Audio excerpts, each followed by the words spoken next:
अस्सलाम वालेकुम दोस्तों, क्या हाल है? कैसे हम ठीक ठाक हैं।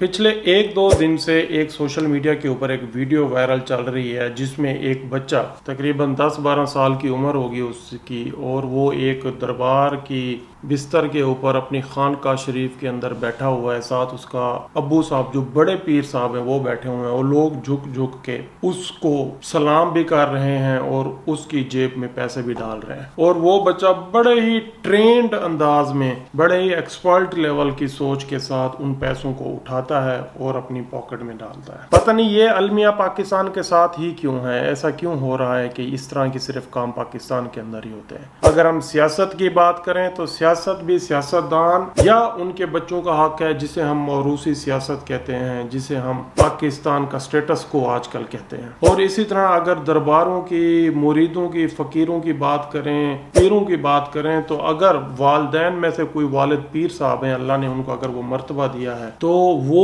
उसी में भी अपने बच्चों को प्रमोट करते हैं। शागिर्द मुरीद बेचारे सारा सारा साल, कई सौ साल, सालों सालों तक उनके दरबारों में उनकी खिदमत, उनके मदरसों में उनकी खिदमत करते रहते हैं। पता नहीं उनमें से क्यों ऐसा बंदा उभर के नहीं आता कि वो या तो किसी मस्जिद का खतीब बन सके उस लेवल का, या वो अपनी एक खानकाह शरीफ के ऊपर बैठे या उसको प्रमोट किया जाए। जिस तरह सियासत में हमें आज तक कोई नया लीडर नहीं मिला, इसी मजहबी रुझान की वजह से हमारे अंदर बहुत ज्यादा मजहबी मसाइल भी मौजूद हैं। कई सौ सालों से ये सिलसिले चल रहे हैं। पता नहीं मेरी ये बात कितनी एक सही है या गलत है, लेकिन जो आजकल है कि हर गली, हर मोहल्ले, हर रोड के ऊपर मस्जिद तो मौजूद है, लेकिन हम इखलाकी तौर पर, दीनी तौर पर बहुत ज्यादा पीछे हैं। हम पढ़ने को तो नमाजें 5-5 शायद पढ़ रहे हूँ, हर साल उम्रा भी कर रहे हूँ, लेकिन अगर आप देखें आज मुल्क में महंगाई, करप्शन किस लेवल पे पहुंच चुकी है। इन्हीं के पीछे भी इन बड़े बड़े बिजनेसमैन, कारोबारी हजरात, माफिया, शुगर का, चीनी का, पेट्रोल माफिया, आपका हर तरह का माफिया इसमें इन्वॉल्व है।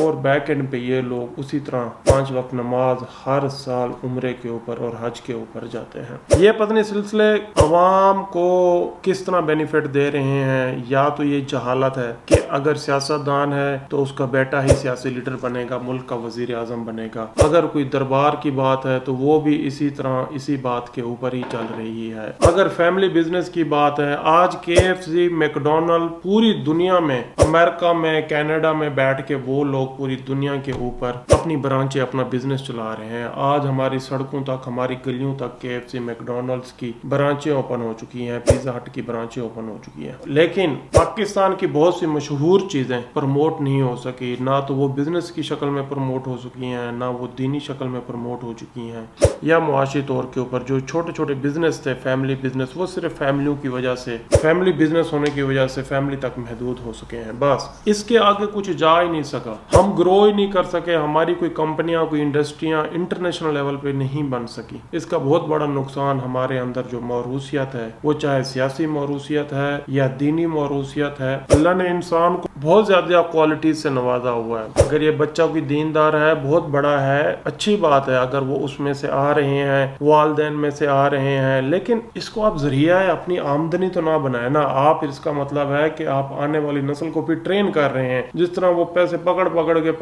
के जेब में डाल रहे हैं, तो उनको अब पता चल गया है कि हमारा तो ये अब कारोबार है। अगर आपने दीन की खिदमत करनी है तो और भी बहुत से पैमाने हैं दीन की खिदमत करने के। ना तो आप सिर्फ दरबार बनाएं या अपनी खानकाह शरीफ बनाएं या अपनी रेजिडेंस को सिर्फ इस मकसद के लिए इस्तेमाल करें कि अगर अल्लाह ने आपको रुतबा दिया है, अगर मकाम दिया है, तो आप सिर्फ और सिर्फ उसको आम आवाम के लिए चंदे की सूरत में और अपनी बहुत सारी वजूहात के लिए आप उसको इस्तेमाल करें। मैं ज़ाती तौर पे इस चीज़ से डिसएग्री करता हूँ कि हम सबसे ज़्यादा दीनदार हैं, हम सबसे ज़्यादा नमाजी हैं, हमारे यहाँ मस्जिदें बहुत ज़्यादा हैं, लेकिन हम इखलाकी तौर पे पस्ती का शिकार हैं। हमें मुआशरे की तरबियत का, हमारे लेन देन का, अभी देखें ना कि बहावलपुर यूनिवर्सिटी का वाक़या हुआ, कराची स्कूल के यूनिवर्सिटी का वाक़या हुआ, कितना इस्तेहसाल हो रहा है, इसके ऊपर कोई नहीं बात करता होगा, लेकिन आप अमल नहीं करवाते। आप अपने मुरीदों को नहीं बताते कि अगर किसी ने अपनी बेटी या बहू या बहन की ज़मीन खाई है तो वो मेरे पास ना आए, लेकिन आप चंदे, पता नहीं वो किधर किधर से उन लोगों से पैसे आते हैं, आप चंदे कबूल कर रहे हैं, ले रहे हैं। इसी तरह सियासतदान अपने बच्चों को अपना लीडर बना रहे हैं और वो कौम के ऊपर, लोगों के ऊपर हुकूमत कई सालों से कर रहे हैं। ये पता नहीं कब तक चलता रहेगा इस मुल्क के अंदर, और पता پتہ نہیں کب تک عوام، جو عام آدمی ہے، جو جاہل ہے، جو پڑھا لکھا نہیں ہے، یا جو نہیں سمجھتا، یا جو غریب ہے، جس کے پاس یہ سہولتیں نہیں ہیں، وہ کب تک اس چکی میں پستا رہے گا. میرے خیال سے تو یہ ایک